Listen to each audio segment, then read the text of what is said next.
title, but she teaches women how to succeed with men in life and in love by rejecting the concept of sexual equality and embracing male and female nature instead. So, welcome to the Men and Masculinity platform for the first time and hopefully not the last time. Suzanne Venker, how are you this evening? I'm great. Thanks for having me. It is absolutely a pleasure to have you. Looking forward to an epic conversation. As we before we went on live, I was sharing with Suzanne and the people in the room. I told a good friend, a lady, about this conversation. I gave her the title, and she went, "No, no." So, what we're going to be chatting about tonight is an article that Suzanne recently wrote called "The Future of Men and Marriage is Bleak." And whenever I've shared this conversation with ladies, I either get a screw face or they say, "Yeah, it's true." So there's no middle ground in this, but Suzanne is going to deliver it and be well with it and just really share with us tonight why she wrote this article and why she believes it's true. So first things we like to say, let's get a little background about yourself. There's so much more. Where'd you grow up, life growing up, etc. So I'm from St. Louis, Missouri. That's smack in the middle of the country. For those who don't know, because some people will say, "Wait, is that like where is that next to?" And it doesn't have that arch thing. Yes, we do have that arch thing. It's like half of a McDonald's sign. Yes.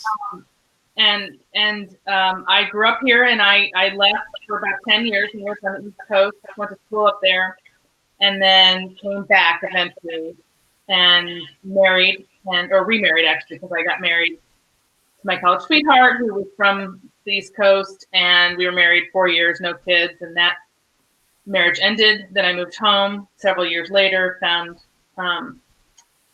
another great man and married him and had several kids who are now old. And, or I feel old. Anyway, well, one's 19 and one's 16. So, Okay. yeah. And during that time, so I was a teacher in my former life, in my 20s. That was what I got my degree in, and that's what I spent about 5 years doing.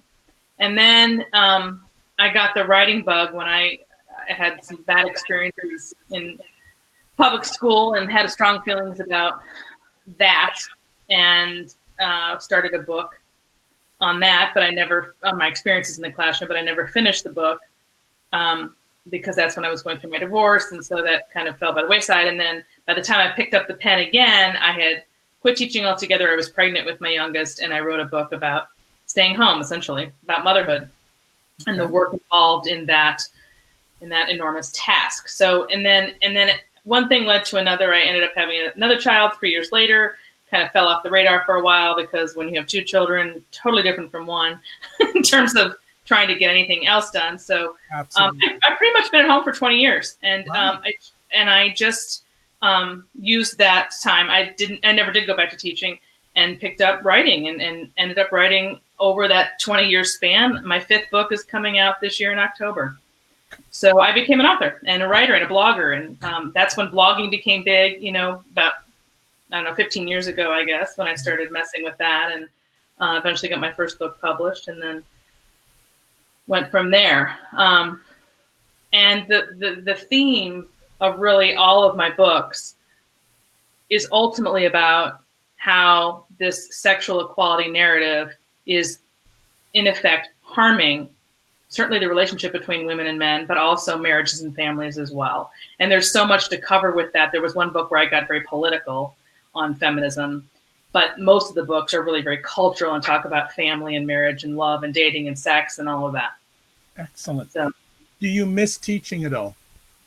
I miss the idea of working not on my own and just going to a job and coming home. And in other words, something completely unrelated to the work that I do, because the work that I do is, it's very satisfying in that it's entrepreneurial and I work on my own, but it never ends, and it's just always in your mind, sort of like a never-ending term paper or something.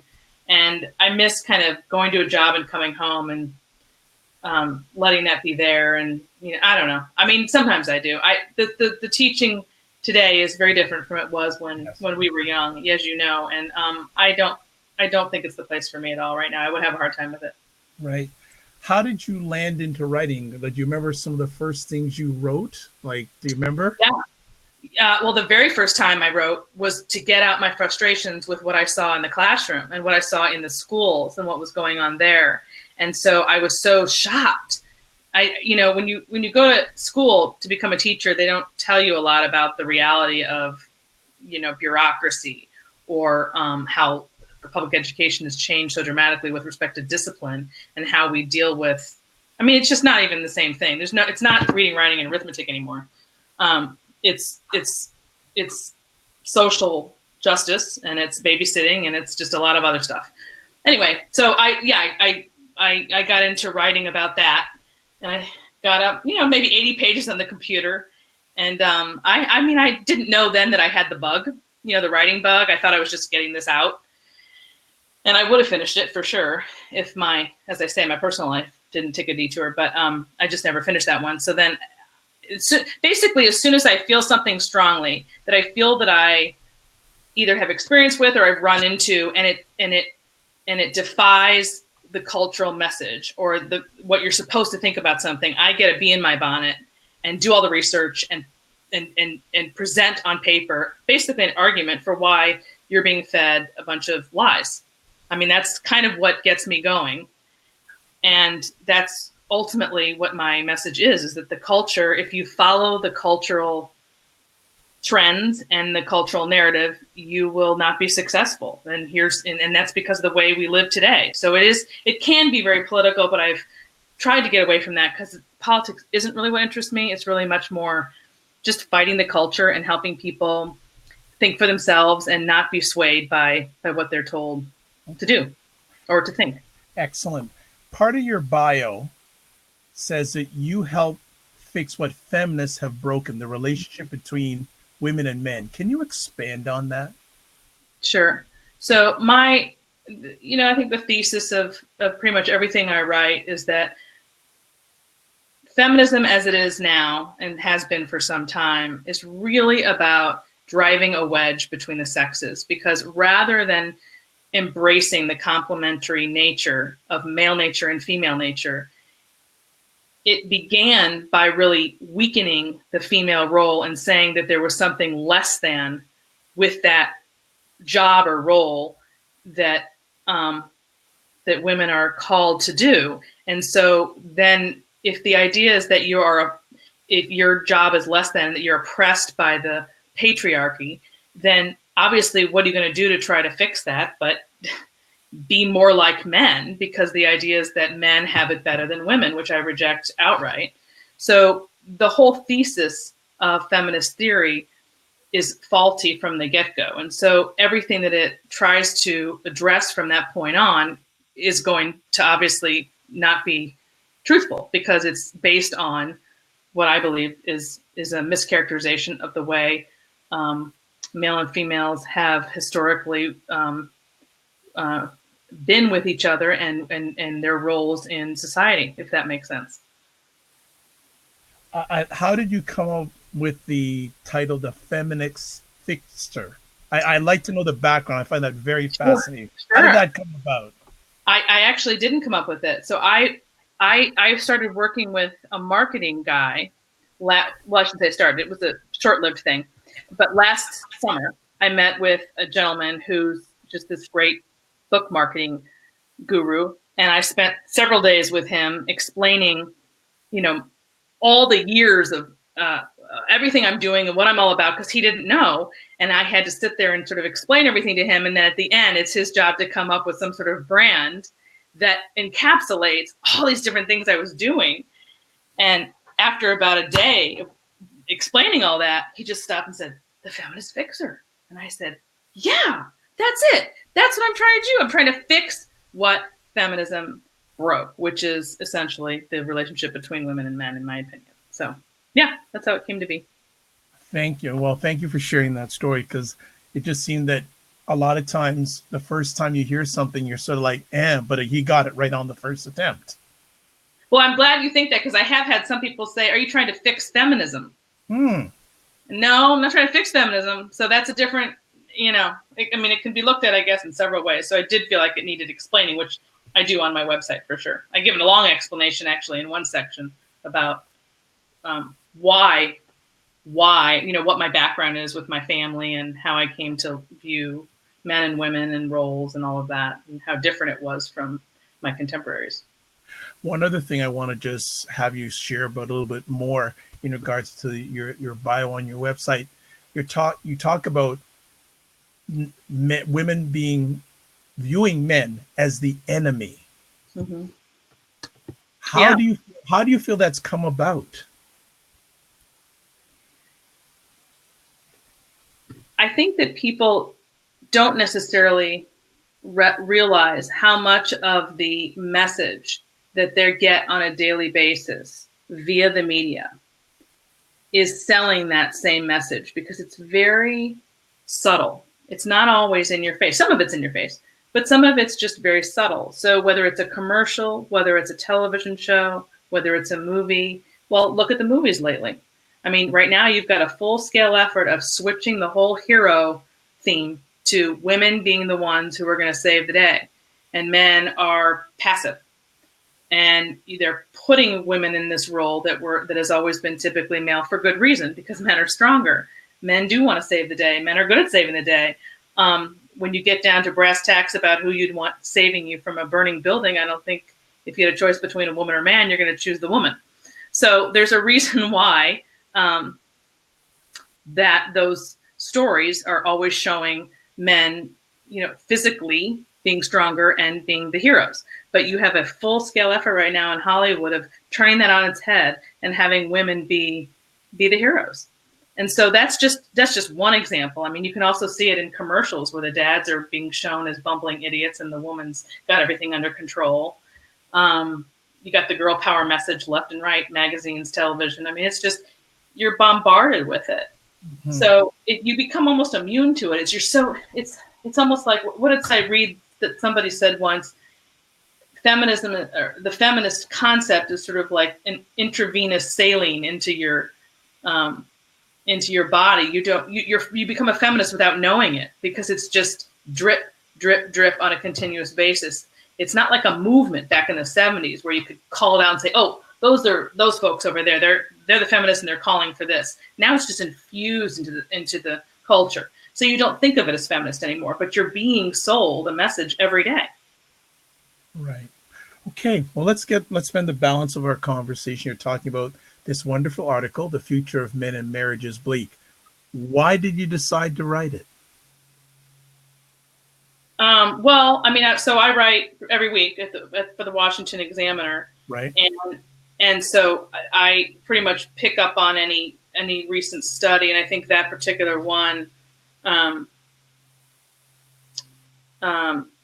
think on that particular article, because it was Father's Day, I think I wanted that's what it was. It was Father's Day, and I wanted to expound on Tucker Carlson's monologue, which he gave in January of this year, about fatherlessness and the decline of marriage and male wages and how they go together. And that went viral, and he got a lot of flack for that, for pointing out that when male wages decline, marriages do too.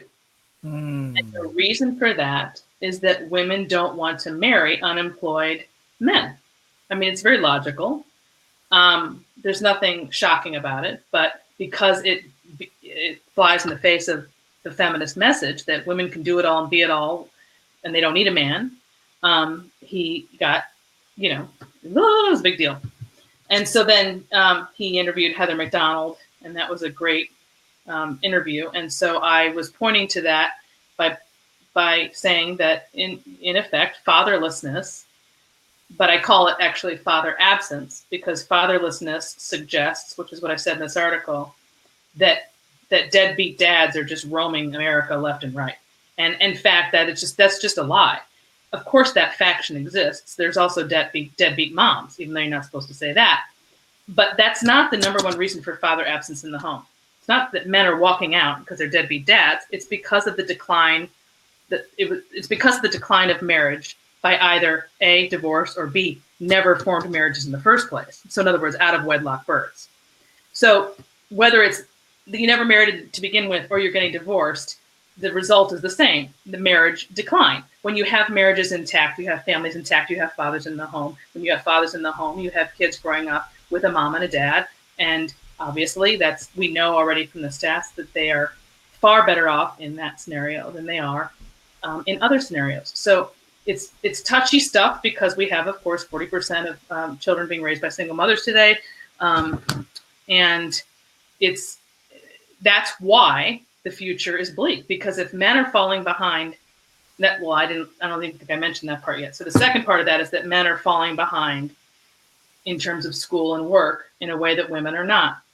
Women dominate on college campuses today, and men are, the unemployment rate for men is down. So, my argument is, tough or not to deal with, we got to deal with it. We got to talk about what that means. What does that mean in reality when men aren't working and women are outshining them in school and at work? What is that going to mean for the future? What's it going to mean for marriage? What's it going to mean for kids and families? What's it going to mean for society? We have to address it. So that's what this piece was about.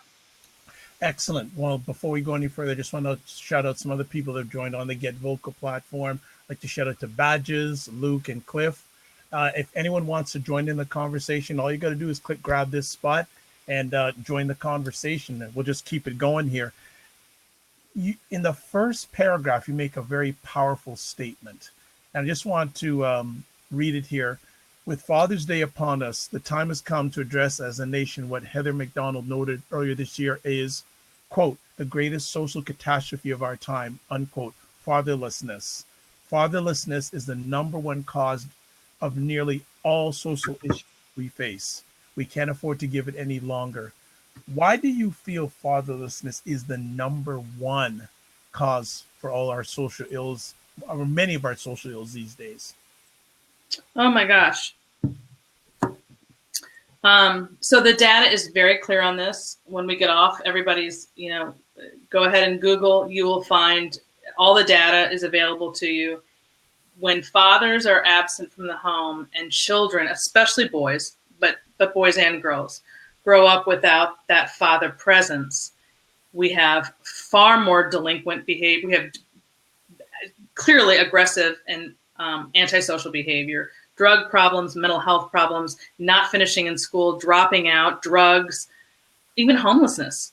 I mean, it really cannot be understated, the vast fallout of the lack of a father in the home to rear boys into men who are going to be contributing members of society. You probably, I don't know who hasn't heard of Jordan Peterson at this point, but there's a reason why Jordan Peterson has become so big, for lack of a better word. He's tapped into something inadvertently. I don't think he set out to talk specifically to men with his message of personal responsibility, but he ended up sort of kicking over a hornet's nest there because he's tapped into all these men who didn't have a father, and he's sort of stepping in as that father figure to tell young men in particular, but anyone who'll listen, the significance of personal responsibility and bucking up and, all of those things that you learn from typically your father growing up, especially if you're male, that they didn't get themselves. So this is unquestionably the greatest, and actually, Heather McDonald was pointing not just to fatherlessness, but to she was connecting it with the breakdown of family breakdown, because they really go together.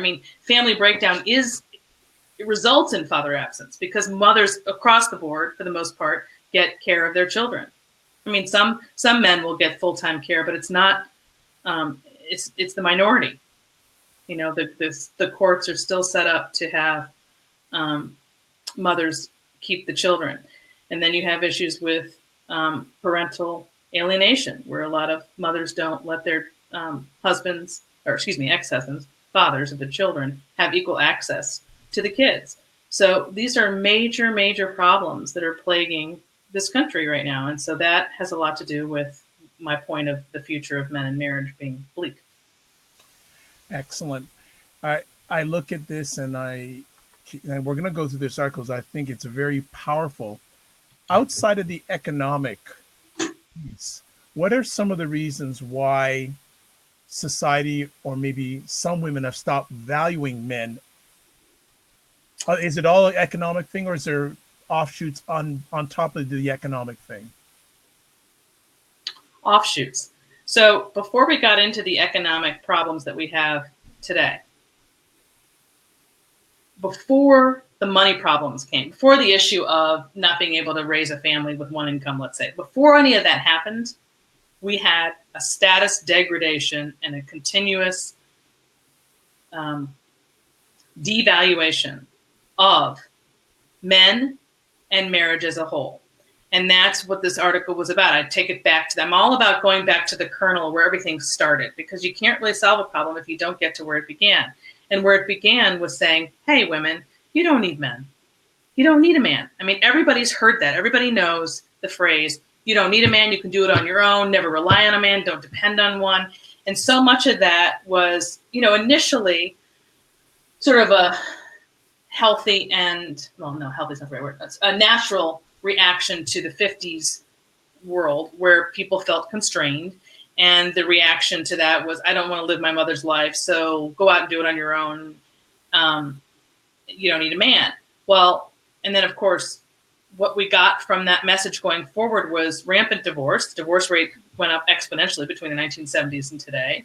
And it started with, again, that concept of you don't need a man, do it on your own. Go to school. Well, it's fine to go to school. I'm not suggesting that you not go to school, but the concept of doing everything on your own and supplanting the male role because you don't need him, in my opinion, was the beginning of the end, because you can certainly sell a message of that education is good, that work can be good if you want it in its proper place, but not to supplant relationships and family and marriage and what we're really ultimately here for. And that's basically what feminists did, is to suggest that this career was going to replace what was historically satisfying for most people, men and women, which was family and your relationships. You don't need that. Go get a career. That's where it's really at. So it began there, and it just ballooned over time because, of course, mixed in with that, you had the technological revolution, you had convenience, everything that was made easier, and people had fewer children. So you take in all these cultural things that would have happened anyway, and you combine them with this message of doing it all on your own and individualism and marriage, whatever, have a kid on your own, all those messages combined with the technical ability to do those things has, in my opinion, landed us where we are, including economically. In your article, you also mentioned about the 70s feminism movement. Looking back on it, what effect has it had on the topic we're chatting about today? I guess I'd say it. I'm terrible with analogies, but it's sort of like the kernel. Popcorn starts with a kernel, right? Yep. It's just a little kernel. It's kind of useless on its own. And then it pops and it becomes this other thing. So the kernel of the popcorn, if the popcorn represents the life we have today, the kernel of that popcorn is where it all began. It's where it started. So everything I just explained, had it not happened, I don't believe we'd be where we are. I do not believe that if we had not had a full-scale movement that specifically sought to separate men and women from marriage and family, and to suggest that they should, or women specifically, should not rely on a man and should live on their own, we would not be where we are. I mean, I think certainly the technological revolution, as I say, things would have changed naturally. And of course, there's birth control. You have to throw that in there. And that would have happened. I mean, it did happen prior to feminism, actually. But it's more about the message about independence. I guess that's the best way of saying it.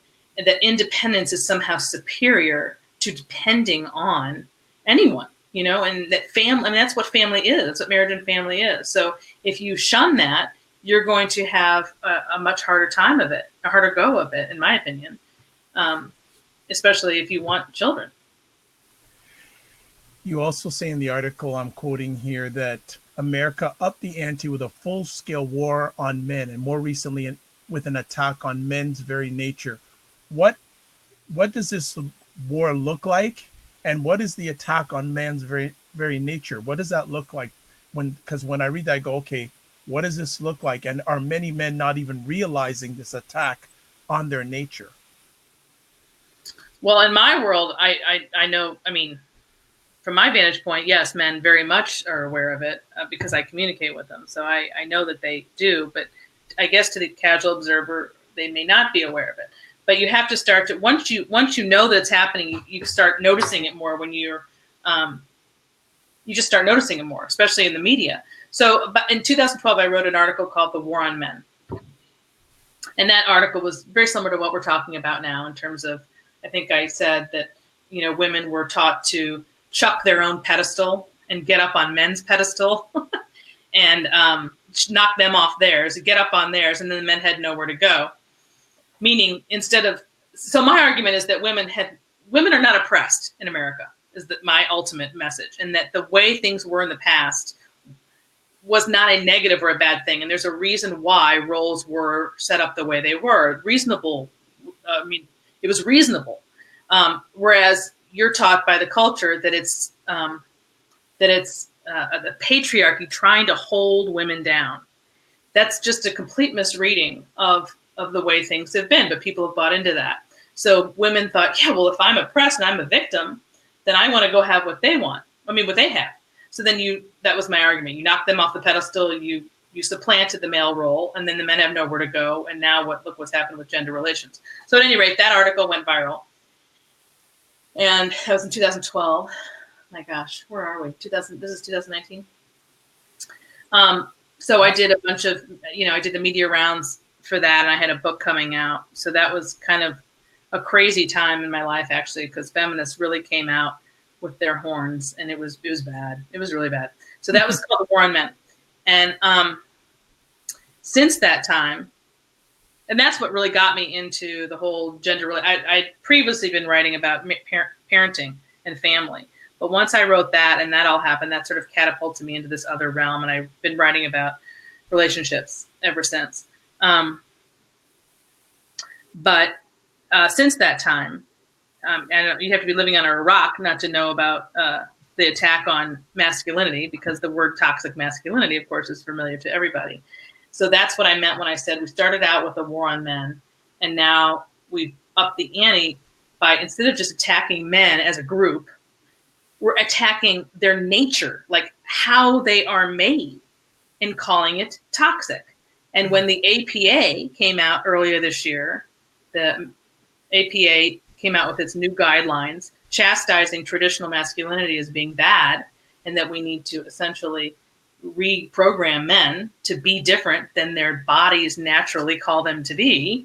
Although that's not their argument. Their argument is that they're socially, they don't believe in biology. They think that the way people are is a social construct. So we're going to just deconstruct it. But my argument is that no, nature is nature, and you got to work with it. We are the way that we are. We are the way we are for a reason. It's not a bad thing. So let's work with it. Moving with the tide is much easier than trying to move against it. Excellent. Just want to say to everyone who's in the room, someone is going to join. Lee is in the house. So welcome, Lee, program lead for the Men of Masculinity team. Welcome. And I had a feeling he'd jump in here. So Lee, please share with Susan. Hey, Suzanne. Thanks for joining tonight. Great stuff. So my son and I were having a conversation at dinner tonight about the exact thing you're saying, the drip, drip, drip of the constant wave of what society puts on us. And then it's kind of in the water, and it's natural, and we get it, and we just drink it, right? Not knowing that it's in the water. And the question I got is where it seems to fall along political lines, where there's a more observance to it on the right side of it, and there's much less of an observance to it, like the water is good, drink it, on the left side. And then, so my question for you is, even in the chat room it came up, you mentioned Tucker Carlson, and there was like, non-agreement with that, just the name, right? So already, he may have lots of valuable things to say, but people turn off on one side and they're turning off on the other side. If you say Jordan Peterson, like, wow, great stuff in my opinion, but other people won't look at it. This is a really hard question, but how do you bridge that gap? What is there? Is there a way to have to create an openness where people can listen on the other side, where facts can get through? If I had the elixir. Yeah. I mean, I feel like that's my uphill battle to some extent, because I never set out to preach to the choir. And it's been a long road for me in really trying to sift through all that. I mean, this is why all I can ever say to people is, look, I don't care about a person's politics. I care about the truth. If the truth happened to fall on one side, I'd go for it. But I have to say, there is a concern, well, at least when it comes to the issue I'm talking about, feminism is a left-wing movement. There is no question about that. So we don't have to talk about it from a political standpoint, but the reality is it's not even a moderate right-wing or right-leaning movement or philosophy. In fact, its philosophy is embedded in Marxist ideas. So they could get political if you wanted to. And as I say, there was a book that I wrote where I did get political about it, but I didn't enjoy it. I wanted to get back to just the facts and facing them as they are, regardless of who said them or where. And so to me, and that's how I see, I mean, people will look at Tucker Carlson and say, or even Jordan Peterson, and label them. I label them, to me, they're truth. They're all about truth. I'm on the same side as they are, not politically, but for telling the truth, even when it's uncomfortable, even when it's something that you're not supposed to say. Because really, if you really study those two or anybody like them, it's not a political thing. It's truth versus groupthink. And I'm not a groupthink, or can I say it? Group thinker. And again, that's what I don't join anything. So it doesn't really matter whether it's I mean, I don't even think of myself as a Republican or a Democrat or a feminist, nothing. I'm not a group thinker. I'm an independent thinker. So that's, to answer your question, that's what I try to get people to understand is just think for yourself and stop thinking in terms of group mentality. And that's the only way I know to bridge the gap, because people who are really in a corner, you're not going to do. Okay, I think she just froze on us. Occasionally. Okay. But it's hard. It's really hard. Yeah, definitely. Something. It's easier. Suzanne, when did this issue become political? It's really become a political issue, but since you started getting involved with this topic, has it always been political, or has it become political over the years? It's always been political. Well, let's put it this way. When I wrote my first book, it was 20 years ago, and I knew the media, leaned left, right? But I didn't understand the scope of it until I wrote my book, and I was faced with just like crazy bias, such crazy bias. You really can't get your head around it unless you're on the receiving end of it. And I think maybe for me, that was my wake-up call, that even I was kind of clueless back then. Like, I knew they'd be resistant to the idea, but it's more than resistance. It's cult-like. I don't know how else to say it. It's like you believe so strong. Like, going back to Jordan Peterson, you saw I don't know if you saw the debate between him and Kathy Newman. Yeah. So think of Kathy Newman. It's like I was up against people like that. All along, I've been up against people like that. They're so married to an ideology that they can't have a reasonable debate. They can't have it. So that's, to me, it's always been political, the scope of it. Although I wouldn't even have called that political. That was personal, because I was talking about the importance of what children need, and that they need a parent at home. And of course, all the women in the home with their children, if they've got them, they have nannies. So for them, it was personal. There was a book that had just come out before my first one called Bias by Bernard Goldberg. CBS, and he's the one who kind of, I mean, he was the inception for the whole people coming into awareness about left-wing media bias. But what I left-wing media bias, it was feminist bias. It was, they were so married to their ideology that when someone comes along to challenge it, they're in the driver's seat too, because they're doing, they're asking the question. So they'd, it's very green. I just didn't, I mean, today it wouldn't even faze me, but back then it was quite a rude awakening. So yes, it's political, but it's also personal. My subject, it's more personal than it is political, if that answers your question. Sure it does. Lee, anything? I've got some more, but go ahead. I'm not sure I answered the question about bridging the gap. So Suzanne, what effect has the feminist movement, in your opinion, had on masculinity? If it weren't for this movement, masculinity wouldn't be challenged or degraded in the way that it is. That's where it is coming from. Everyday women don't have problems with men's masculinity. They like it. They want it. They've been told that they don't like it or want it. They've been told that it isn't good, but that's not what their natural desire feels. So it takes a narrative being taught to them, especially in the universities. We don't want to always talk about the media because you have the universities, and that's a big one for this particular subject too, that they're fighting against. So it's like I can't even tell you how many women today, young women today, want nothing more than to get married and have families of their own.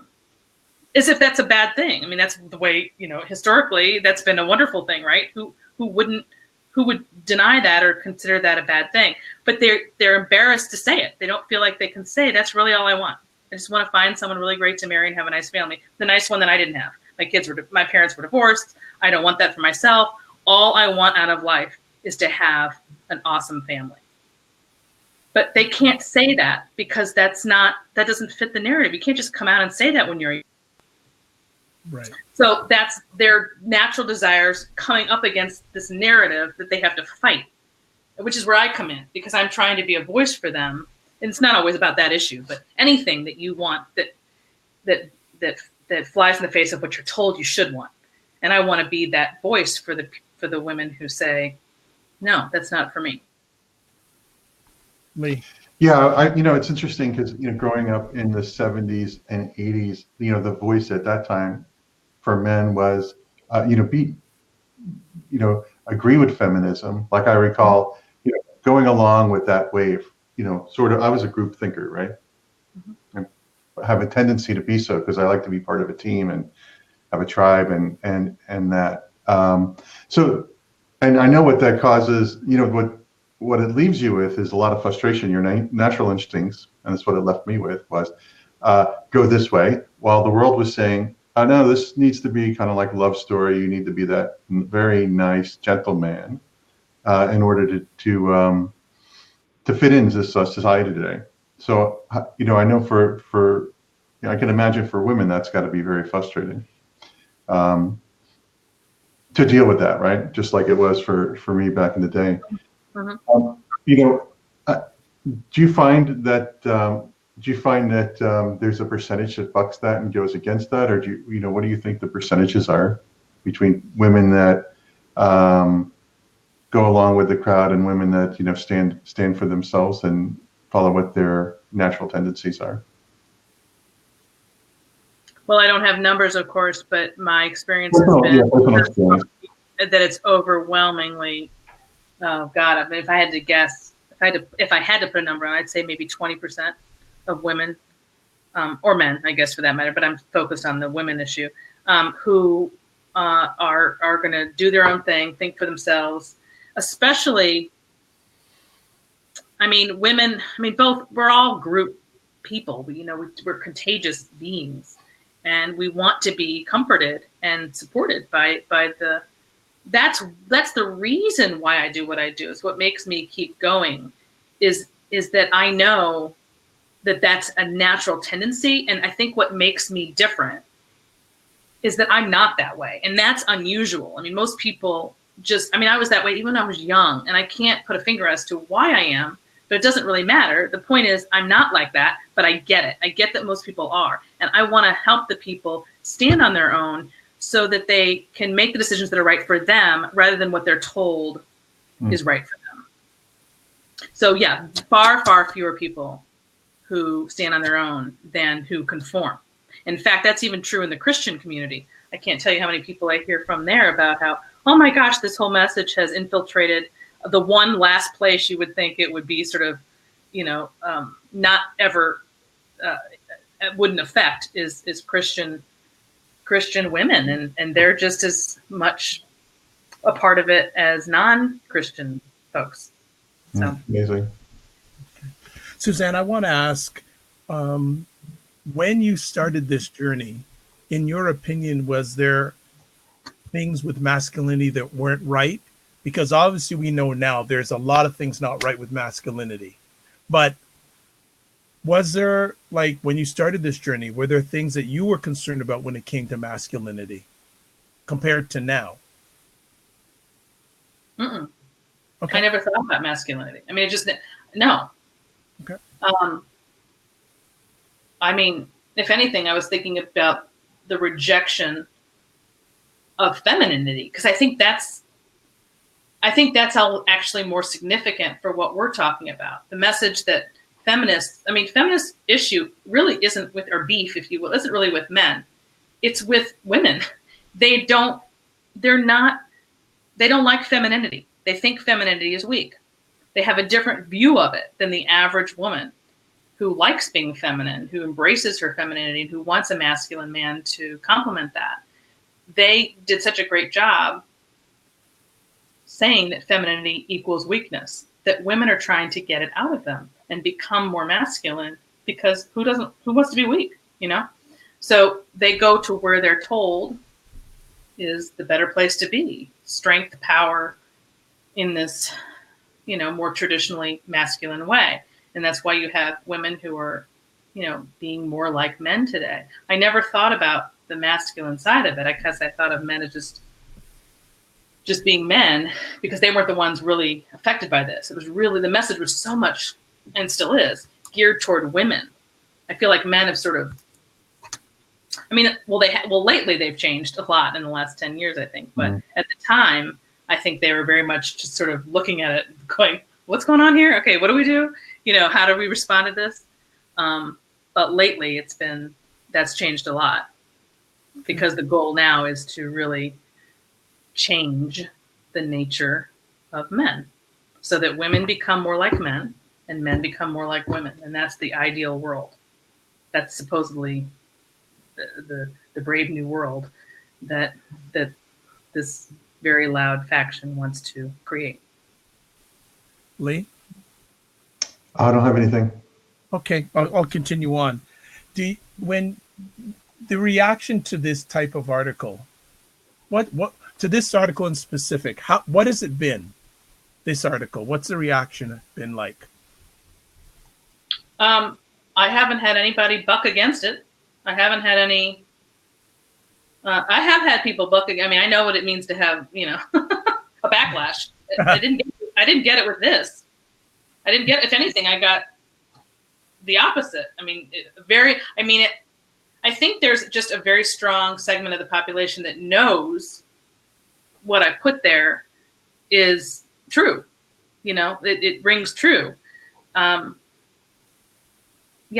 no, I did. Yeah, it was all fairly positive. Were you expecting that? To be honest with you, I never know what's going to do. Really have no clue. I write so much, and I have, and you would think after all this time, I have, I envision people thinking that I sit around going, I know what's going to get this person right here. I actually have no clue. When I wrote The War on Men and it went viral, no clue. And also, I title things, and then the papers that you write it for have the right to Yes, Change edit. the title. Yeah. A lot of people don't know that. Okay, so that was one of the first titles I ever wrote that wasn't changed for Fox News. That was really funny. And I mean, not funny. It was just interesting. I was surprised I didn't change it.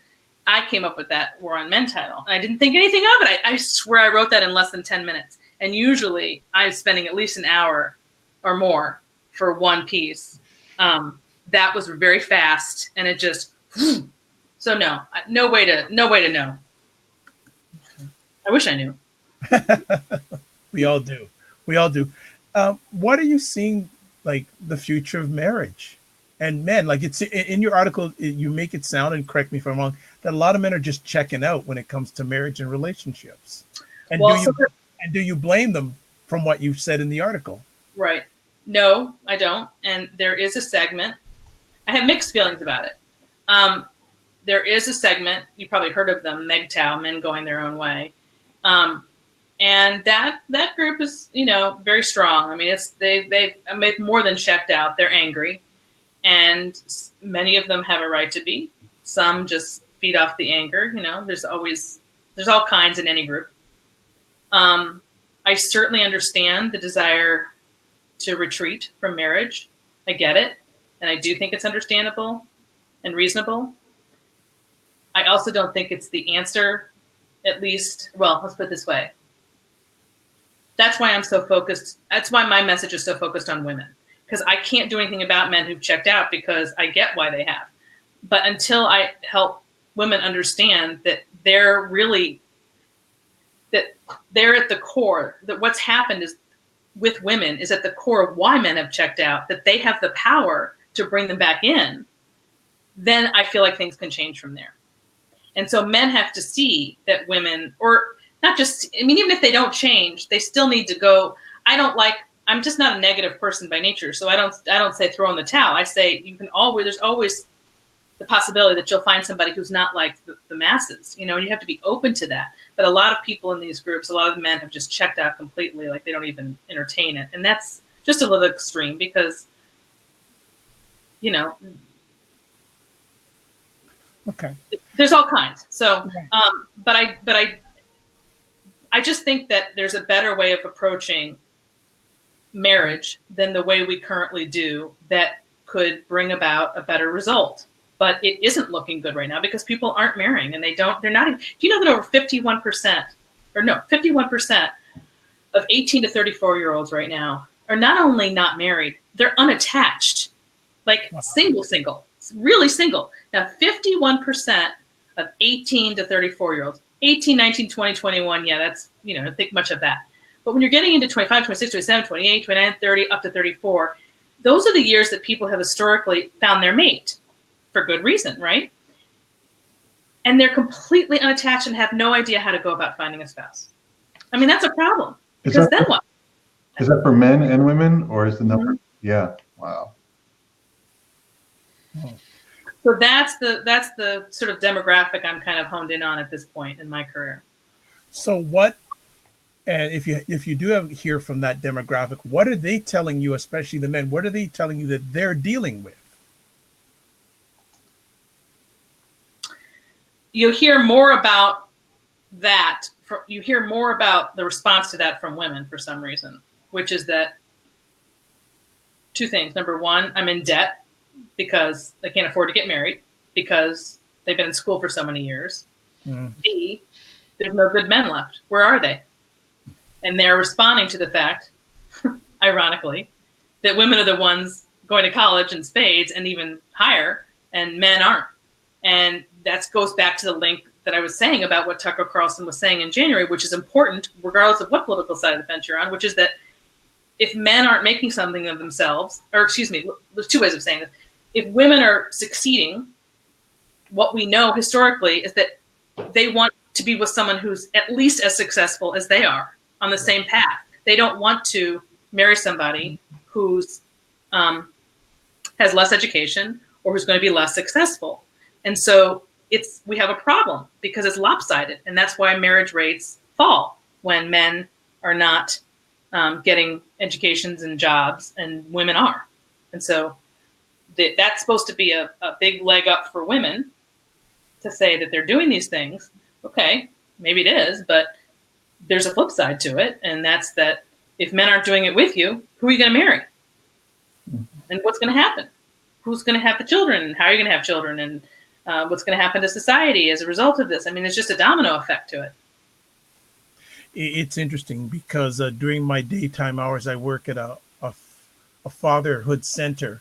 And most of the fathers that I come in contact with, basically what they're asking about one of three things. They have challenges in employment, challenges in housing, which lead to the third thing, either emotional challenges or anger management. So I hear what you're saying. The whole economic aspect for a lot of fathers is a challenge. They're just a number of them are just trying to get by each day. They can't even think outside of their own bubble about relationships and with their kids. So I fully understand where you're coming from with that. Yeah, I mean, it's a big deal. It's a big deal. Oh, we have someone joining in. Can't hear you, Tom. Can you hear me now? Yes, we can. Welcome, Tom Mack. How are you? Hey, gang. How are you? Outstanding. Better because you're here now. Hi, Suzanne. Hi, Tom.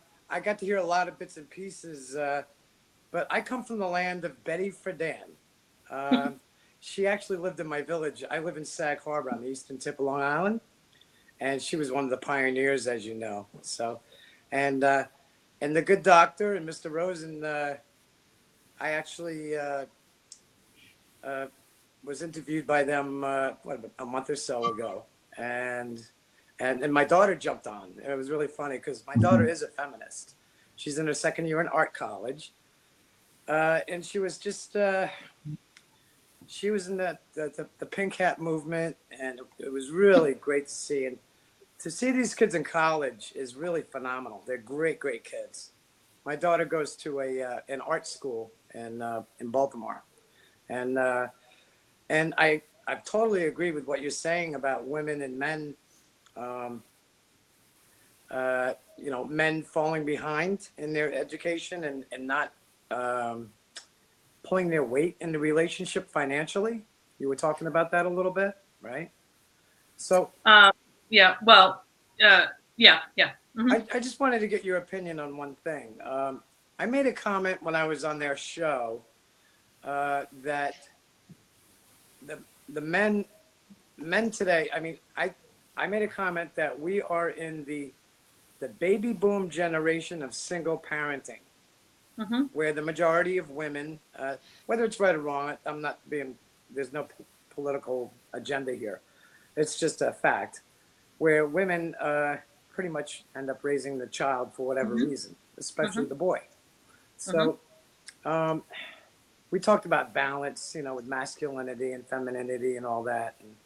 And it was my opinion that, and it seems like you do a lot of research, that boys are pretty much raised by women in many aspects today. And that is what's really showing up. Yep. And they take on those traits, and they don't have that balance. And it's not just in the home. Schools are 90% female. Correct. Elementary schools especially. I mean, all they have is women around them. All they have all day long. How could they not turn out more like women than men? Right. There's no way. Right. It's just logical. Right. The thing that really strikes me about women, I mean, I think they really missed a great opportunity in the last couple of years, especially. I think what kind of threw a damper on it is when they all marched on Washington. And then you had people like Madonna getting up to the mic. I don't want to bash Madonna. She's my neighbor. Why not? But she gets on the microphone. She won't hear you. She won't hear you. No, she gets on the microphone with a couple of the celebrities. And, that's not what that movement was about. It was about celebrating who they were. And it really put a damper on it because the opportunity I think they missed out on, and they still miss out on, is I think that it's just I'd love to hear your opinion. Women have come such a long way, and they were back on track with that movement a couple of years ago. But to this day, I think it was in 1968, you can correct me if I'm wrong, they introduced the Equal Rights Amendments bill. They introduced it, but they never passed it. And that's still hanging out there. It'll probably come up next year, unfortunately, in the political realm. Yep. So the Equal Rights Amendment is sold as something that sounds like an equalizer, because Equal Rights Amendment, I mean, who would argue with equal rights? But the fine print would do something very different than what people understand. Right. So there's a reason why it didn't pass ultimately, and why I don't think it will. Shouldn't say that. What was your? Sorry, I interrupted you. No, I had an opinion. It was just an opinion. And, you know, I got 5 kids. I've been through the gamut. So sounds like it. And well, I have a really good rapport with all the kids. You know, I live in this small town of 3,000 people. By the way, guys, I lost the election by like 130 votes. It was a great run. But I have a great rapport with the kids, and I look at them when I talk to my daughter's friends in college. I don't look at them as young people. I look at them as adults. You know, I treat them like adults, and I've done a lot of men's work, and you know, I'm 61. I do work with men from 23 to 70. You know, and there's whether you're 20, 30, or 40. I never put a number on the age. I talk to them like they're men. You know what I mean? Mm-hmm. So, kind of threw me off on my question, because I just my daughter she's very Lee and the doctor. She's very focused on her career. She's a great artist, and her attitude is, she's been going out with a young man for about 1.5 years now. Really, really good guy. Comes from a great home, great balance. But she's not gonna settle for a boy. You know, he's going to he's gonna have to pull his weight, whatever that term means. You know, he's gonna have to really put his share into that relationship, financially, emotionally, and all that stuff. And she's not going to wait for him to do that. Tom, I'm going to have to cut you because we're coming near the top of the hour, and I know Suzanne's time is really tight. Yeah, and it's great. It's better to listen because you're doing a great job. So. All right. Well, I'm gonna let you go, but thanks as always for adding positive value to the conversation. All right. You're bumping me. Oh. Yes, I'm bumping you. So I know, Suzanne, we're getting very tight on time, but there is, I just want to pick up on some of the comments on the Facebook Live page. Okay.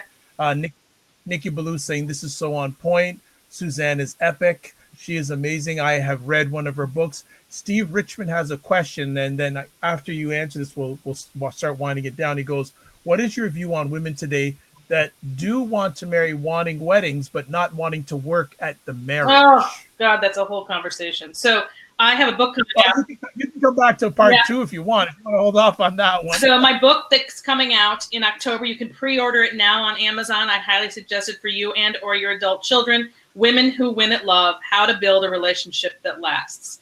And it's broken up into 2 parts. And the first part is before I do. Part 2 is after I do. So the whole first part is basically how to have a successful dating life in terms of, this is for people who want to get married now. This isn't for people who don't. If you want to get married, here's how you date to get married versus just dating around with no goal. And here's how you stay married once you've found the person. So it's really a whole personal guideline for, you know, my tagline is, you know how to win at everything else in the professional sphere. Isn't it time for you to win at love? And so this is a whole guideline for that. And yes, I agree with that person that I talk about that in the book, that there's just an insane amount of focus on the wedding because that's the world we live in today. It's all materialistic. It's got all those shows. What's that show that women love about the dress? Say Yes to the Dress. Yeah. And everything's just focused on this totally insignificant day in the grand scheme of things. Not insignificant day. A blip blip in the life of a marriage is what I meant. Of course, it's significant, but it's just a blip. It's just a night or a day or a morning. You have 50 years. How are you going to do, or 40 years, 30 years, whatever. How are you going to do that? That's what I'm much more focused on. In fact, I was just having a conversation with my daughter tonight because she was showing me something, some really fun, beautiful, romantic proposal that was out of this world that this country star was filming for his intended. And, it was hard for me to get really excited about it because I see so much of this hype on proposals and weddings. And all I can think of is what's going to happen 20 years from now. I just look at these couples and I want to help them figure out how you're going to be married and stay married and get past this fun day. So, and she gets so exhausted with me because, of course, I'm always on the more serious. Why can't you just look at it and laugh or like it? Anyway, so yes, I completely appreciate that gentleman's point, and I agree completely. So what I'm going to put an ask out to you that when the book gets close to being released, or just after it's released, we'd love to have you back to expound on that if you have time in your schedule. Great. Would love to talk about the book. I got to get ready to do that for several months. Okay. So I will be pestering you in a good way about that. Okay. Sounds good. So before we let you go, a few things, some calls to action when it comes to this subject for women and for men. If you just give some of your thought process to improve the current status, how can women help, and what men need to do? I think they both need to understand. The most important thing for them to understand is that the culture that we live in today is not in any way, shape, or form going to help them get it right at all when it comes to love or relationships or marriage. You are on your own. So you have to recognize that all those messages you're getting are lies, and you have to figure out a way to listen to yourself and what you want, and to be okay with what it is you want, even if the messages you're getting are telling you something else. So men typically want femininity in their lives. Women typically want masculinity in their lives. That's pretty much how it works for the majority of people. If you embrace that side of yourself and what it means, then you are going to have far more success in the love relationship department than if you fight against that. So in other words, if you're competing with each other, or you're not looking at your relationship or marriage as a complementary team effort with distinct roles that you bring to the table based on your biology, then, if you do think that way, then you're more likely to be successful than if you fight it. Excellent. I kind of combine them there instead of making them separate. But anyway. Nice. So am I right in saying complete, not compete? Yes. For sure. There we go. For sure. All right. Well, we'd like to thank you for taking time out of your positive, productive schedule. You probably have some hangover from your Stanley Cup celebration too. Oh my God! I'm just so glad to put St. Louis on the map, so people don't say, "Where is that again?" Is that in Mississippi? Oh, gosh. Well, if people want to get in touch with you, what are the best ways for them to do that?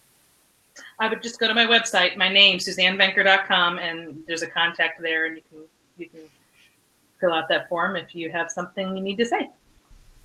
Excellent. Well, I'm going to actually have Lee close it out because Lee is the program lead for Men and Masculinity. So how can people find out more about Men and Masculinity? I'm not the talent. You're the talent, though. Okay, well, I want to pull you in. Yeah, so you can just go to menandmasculinity.com. You can check out, we have the, Dr. Vai's been doing these MMExplorers videos. Thank you, Susan, for being on. This is great. It was great having you. And we got a lot of feedback on the other media platforms with positive stuff coming in about you. There's other questions that I wasn't able to ask, but that came in. And then if you want to contact me, it's lee@menandmasculinity.com. And we got another show coming up with James O'Rourke next week.